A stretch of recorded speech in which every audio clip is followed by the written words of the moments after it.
ra-iisul wasaarihii hore ee Soomaaliya Xasan Cali Khayre ayaa xalay raaligelin ka bixiyay doorkii uu ku lahaa weerarkii lagu qaaday guriga Cabdiraxmaan Cabdishakuur Warsame kaas oo dhacay bishii December sanadkii 2017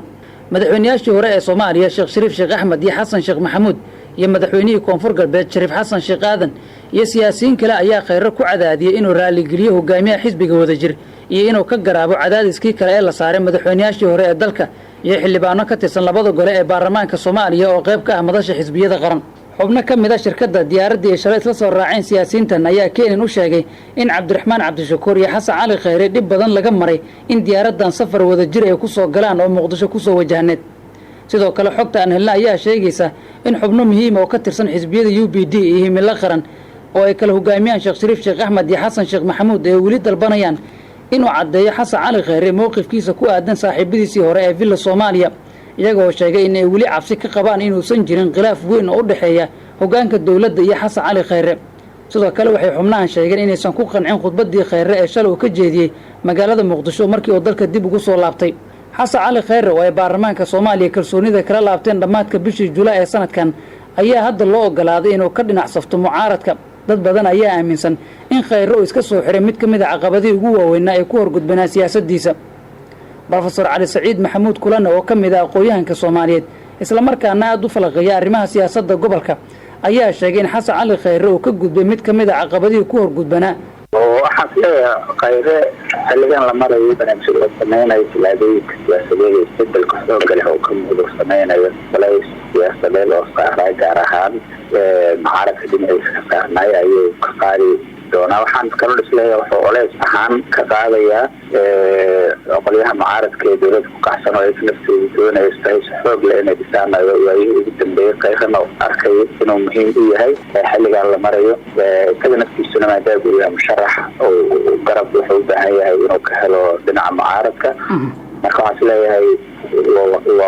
wadada kaliya u fududaynaysa inuu la jaan qaado guddigaas inay isla qabsadaan layskuna aamino waxaan isleeyahay barnaamijkan oo xal sameeyey raaligelinta Cabdiraxmaan Cabdishakuur arrin laga soo shaqeeyay inta laga shaqeynay laakiin ay diidanaa ka hor intuu ku jiray sistamkii dowladda marka ma kula tahay mar haddii Cabdiraxmaan Cabdishakuur oo ka garaabay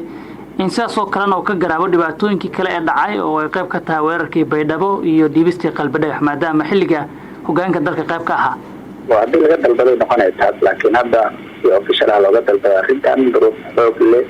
oo siyaasadeed baan uga xiran laakiin arrinta Baydhabo iyo Qalbadheex ay ka duwan tahay taasoo waa sistem guud oo ka baxsan marka loo fiiriyo siyaasiyan hadda socdaal loo tayeynaya ama ay rabaan inay isu kaashadaan in badan oo ka mid ah shacabka Soomaaliyeed ayaa isha ku haya kulamada mucaaradka ee ka socda Muqdisho waxaana soo baxaya warar sheegaya inay sameeysan doonaan golo ay ku midaysan yihiin iyo in sidoo kale ay ku dhawaaqi doonaan go'aano adag oo ka hor imaanaya gudiyada ay magacaawday dawladda federaalka ah ee Soomaaliya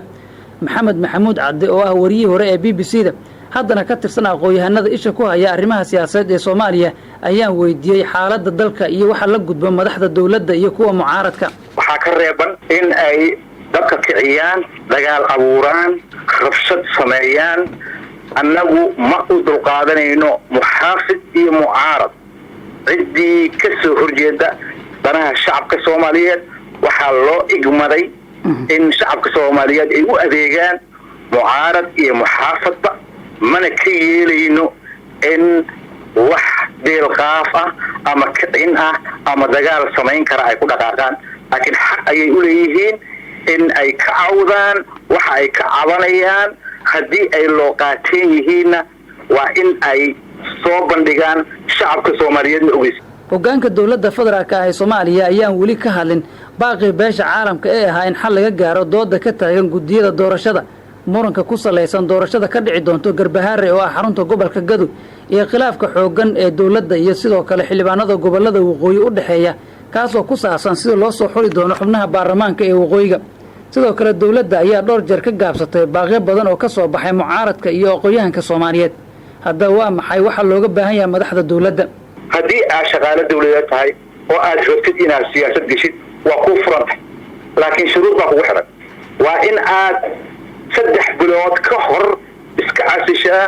mansabka aad u hayso dawladda kadibna aad siyaasadda gashaa wixii ilaahay kaa siiyo laakiin adigoo dawladda shaqaale u ah siyaasadda ma dhex goodi kartid ama mucaarad ahaw ama muxaafid ahaw midda labaad haddaad ciidanka ka tirsan tahay ciidamada ammaanka haddaad ka tirsan tahay waxa weeye haddii waddankani uu gelayo hal qof iyo hal cod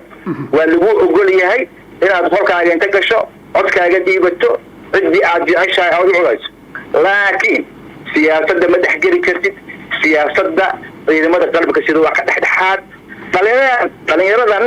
haddii laga faa'iidaystay oo aynan qaanuunka aqoonin ayagana mid baa daw u ah haddii uu og yahay inuu shaqaalo dawladeed yahay ama uu ka tirsan yahay ciidamada qalabka sida oo degeysanayo macluumaadkan aniga sheegayo waxaa u daw ah inuu is-casilo oo waddankan khasaare iyo rabsho usoo horseedin asagana mustaqbalkiisa ciidan iyo mustaqbalkiisa shaqaale uuna ku cayaaray